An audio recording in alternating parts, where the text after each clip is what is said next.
Unsay tan-aw nimo sir, unsay basa nimo sa nahitabo kang Mayor Paruhinog sir? What's your initial assessment sir? Parang end of an era. Mm-mm. Alam mo yung Parohinog, synonymous yan with Corazon Baliling. Mm-mm. Ang dami ng istorya dyan. The fact na yung pamilya ang naging casualties dito, Mm-mm.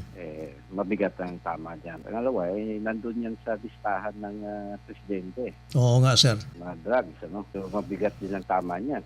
Kasi kung totoo yung akusasyon sa kanila, malaki silang drug lord. Pero medyo mixed yung feelings ko nga dyan kasi dahil namatay. Oo nga sir. Diba? Oo.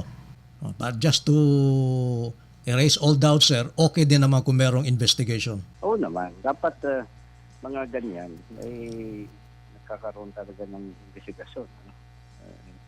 Kasi may karapatan din naman sila dyan. Baka naman talaga inosente yung mga namatay ng ilan. Mm-mm. Saka alam mo, kung merong ganyang akusasyon, the best way to handle it is through the courts. Yes sir.